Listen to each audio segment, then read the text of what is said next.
If you listen to Eddie Hearn, he will tell you that people in boxing, people who know the sport, people who hang around boxing gyms, know that Jamie Cox is a ferocious fighter. There are apparently a variety of sparring stories where Jamie Cox has turned up at gyms and acquitted himself very well and made it clear that he's a force to be reckoned with. Um, Eddie Hearn suggests that Jamie Cox has a very, very good chance of success in a fight against George Groves. And we have, of course, to acknowledge that Eddie Hearn has a substantial interest being the promoter of Jamie Cox and not being the promoter of his opponent, George Groves. Eddie Hearn went on to say in a recent interview, I think it was with IFL TV, that George Groves has faced a number of noted non-punchers, including Badu Jack, whereas Jamie Cox was going to bring real power to the equation. Now, first things first, the last time that I saw Badu Jack in a professional ring, he was absolutely destroying Nathan Cleverly and stopping Nathan Cleverly in a few rounds. The same Nathan Cleverly who is known for having a particularly good chin, for going 12 rounds twice with Tony Bellew, for going 12 rounds with Fonfara, etc. So I'll dispute the comment that Badu Jack is a non-puncher. And actually, if we look back on that fight, we've got to acknowledge that George Groves did very, very, very well in that fight. It was razor close on the scorecards. It really could have gone either way. And a lot of onlookers believed that George Groves actually did enough to win that fight. But anyway, I'm digressing. I guess, all in all, Eddie Hearn is kind of making the argument that Jamie Cox is somewhat of an unknown commodity. We haven't seen Jamie Cox fight at a high level in the sport of professional boxing, but we know that there are rumours of him being a big puncher, and we know that there are rumours of him being exceptional in sparring at the various gyms. Now, for my money, the problem here we're facing is that just like amateur boxing is a different sport to pro boxing, how you perform in sparring in a gym is not always an indicator of how you will perform in the professional ranks. You know, I've spoken to Dave Allen a few times, and Dave Allen has told me that he has acquitted himself very well in sparring with the likes of Anthony Joshua and Vladimir Klitschko. Yet Dave would be the first to admit that on the professional stage he hasn't put in the same performances. So let's have a look at Jamie Cox, the guy who is fighting for a world title, the guy who is looking to take George Groves' place in the World Boxing Super Series. 31 years old. So let's assume he's not going to be getting too much better at this stage. Let's assume that he's at his peak, if you like. Now I'm seeing on his resume, and I didn't actually even know this was the case, that he took a fight in July, was it in Spain, against Georgi Kandeleke, who had a 19-25 record. I wasn't even so sure that that fight had happened. Prior to that, he fought Ivan Jukic, who had 11 losses. Prior to that, Lewis Taylor. But if we look down Jamie Cox's resume, you'd have to say that this is a paper-thin resume. A paper-thin resume. The best win of Cox's career is probably Lewis Taylor.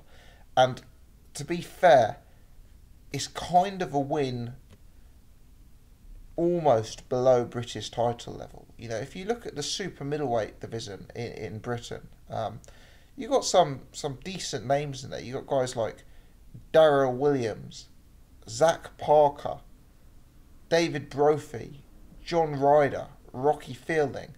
To be honest, I'm going to put it out there and say all of those guys, Fielding, Ryder, Brophy, Parker, Darrell Williams, all of them probably have better wins than Jamie Cox. Cello Renda probably has better wins than Jamie Cox. When you start getting to, you know, the higher levels of the rankings, the Gales, the Groves, the Callum Smiths, the Chris Eubank Juniors, there's an even more substantial gap. You know, Jamie Cox's resume is paper thin. It's not all about resume, of course, but the thing that has concerned me most about Jamie Cox is that whilst he apparently is some sort of demon in sparring, there is a real apparent lack of class when he's in the ring. And when I say class, I mean technique. The guy's sloppy. The guy's scrappy. The guy's got some of the worst defence you're likely to see. Certainly the worst defence you're likely to see at this sort of level. Actually, let me take that back. You know, his defence may be only just as bad as Avni Yildirim's was last week. But that's perhaps a debate for another day. But Jamie Cox is one of these guys who blocks punches with his chin. He smothers his own work. He's clumsy. He's not the guy who's going to box you long from range. He's not the kind of guy who's going to jab his way in. He's not the kind of guy who's going to try and dip and duck and give angles and head movement to avoid punches. He's going to come at you. He's going to try and get you up at close range. And he's going to try and descend a fight into a brawl. And when I say a brawl, I mean a proper brawl. I mean a dirty fight where heads are going in and where it becomes a real brutal scrap. That's what he brings to the table. And I think certain boxing fans are excited by Jamie Cox. He's got this bad boy image outside the ring. We know he's had his problems outside the ring.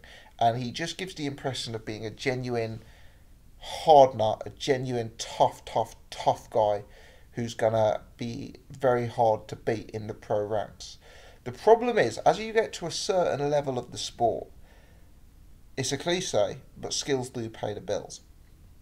He's up against George Groves, an established world champion, a guy in George Groves who's taken multiple rounds of Badu Jack, a guy in George Groves who's got the decision against James DeGale, a guy in George Groves who's, you know, easily dominated British level opposition like Paul Smith and like David Brophy. For me, this is a huge step up for Jamie Cox. Cox has been inactive for long periods of his career. He's had long spells of being out of the ring. He's had long spells of fighting subpar opponents. If Cox was coming into this fight in a year's time, having beaten a Brophy, having beaten a Paul Smith, having beaten a Rocky Fielding, and having the benefit of that experience, maybe you'd want to look at this fight differently. But what I'm seeing now is a guy who, quite frankly, looked poor when he stepped up to Lewis Taylor level, which I view as more like a sort of area title to English kind of level. A guy who really has a style that is going to be exposed by a guy like George Groves. George Groves is a very big super middleweight. Jamie Cox is a very small super middleweight. Cox could certainly make middleweight. Perhaps he could even make light middleweight. And a guy like George Groves, I've said it time and time again on this channel, for my money, he's got the best jab in British boxing. He's a long guy, big range. He's going to be sticking that jab in Cox's face from the first second of the first round. He's got more advanced movement than Jamie Cox. I also think Groves has substantially better power than Jamie Cox. You know, Eddie Hearn will tell you that Jamie Cox is a bigger puncher than Badu Jack. Well, I'm not so sure. Cox has had 24 fights.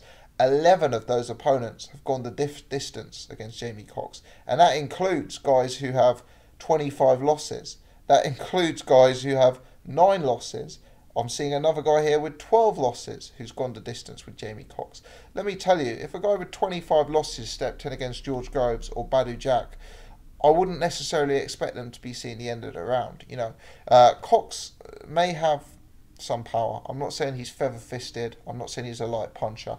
But Jamie Cox, let's not get sucked into the hype here. The facts tell us that this is no Gennady Golovkin or Sergei Kovalev-style puncher that George Groves is going in with. Groves has a huge experience advantage, a huge resume advantage, a huge size advantage. For me, he's got a tremendous advantage in technique in terms of jab and move.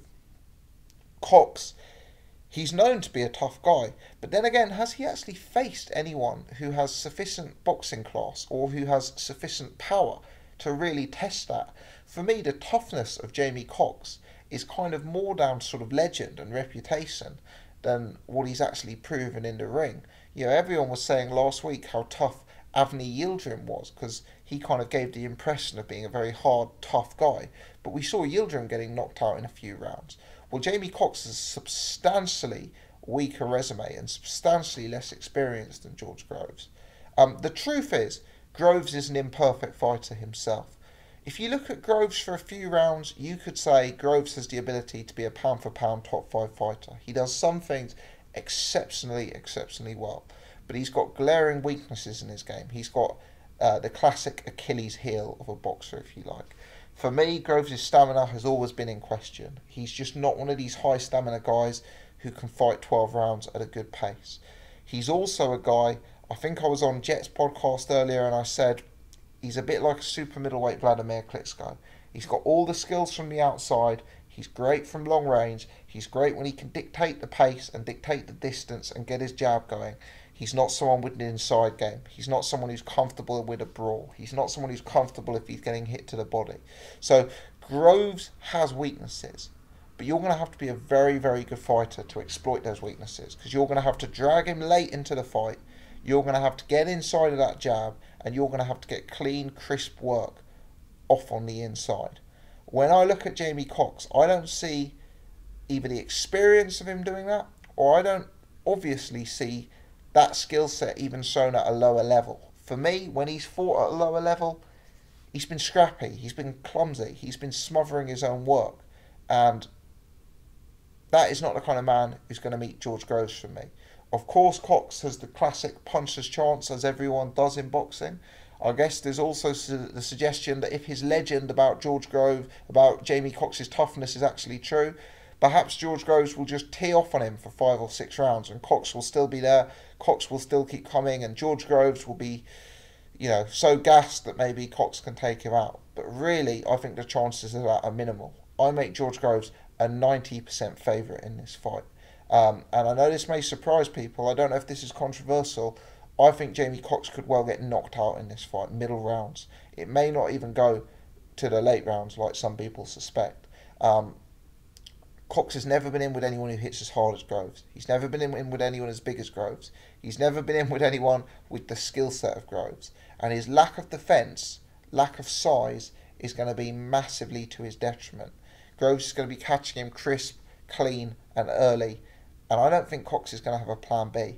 I think Cox is going to be an Avni Yildirim in there. I think Cox is going to be losing the fight. He's going to get hit and he's going to get hurt. Cox isn't the kind of guy who's going to go gliding round the side of the rings on his back foot. Cox isn't the sort of guy who's going to, create a jab from nowhere. He's going to keep doing what he's doing, even if it's a losing formula. And I think Groves will get to him. I really do. Groves had the first pick in this tournament, let's not forget. He could have chosen any of those fighters. He could have chosen Eric Skoglund. He could have chosen Avni Yildirim. He could have chosen Rob Brandt. Those guys were all beatable fighters. I mean, we've seen just how beatable Avni Yildirim was. We've seen just how beatable Eric Skoglund was. Groves could have chosen any of those guys, but he didn't. He knew Jamie Cox. He knew Jamie Cox well. They'd spent a lot of time together on the circuit when they were coming up. They'd even shared a room together. He knew Cox's style. He knew Cox's attributes. And out of all the guys he could have chosen, he chose Jamie Cox as his first round pick. I think that's telling. I think Groves is going into this fight confident of victory. Let's not forget, Groves has just come off a big win against Fedor Chudinov. For me, the similarities between Chudinov and Cox are obvious. They're both smaller guys. They're both relentless, come forward, scrappy guys with limited technique, limited size. I actually think Jamie Cox may be a bit less educated than Chudinov from a technical standpoint, and I suspect we'll see a similar result. If Cox has a world-class chin, if he has world-class toughness, George Groves is not the perfect fighter. Frankly, Groves could be 9-0 up on the cards, but he's the kind of guy who could have so much fun hitting Jamie Cox that if he can't stop Jamie Cox, he could punch himself out and leave himself vulnerable to the late charge of what is supposed to be a very tough man. George Groves is never going to be the kind of fighter you want to bet your mortgage on. But in terms of a prediction for this fight, Groves has got to be the man for me, and I'm going to be picking Groves by stoppage. Let me know your thoughts, people. How does this fight end? How do you expect Jamie Cox to do? Give me your take in the comment section below. If you've enjoyed it, Please take the time to hit the thumbs up button. If you're new, you haven't done so before, do subscribe. Lastly, let me say Jet did a podcast this week in my absence. I did a cameo in it for about 15 minutes or so. Check it out on Jet's channel, Boxing Discussions. If you're missing the usual Wednesday night BG podcast, you're getting a substitute there, so check that out. Hopefully the podcast will be back on my channel next Wednesday. Many thanks for tuning in. As I say, guys, hit the thumbs up. Please press subscribe if you want to support the channel.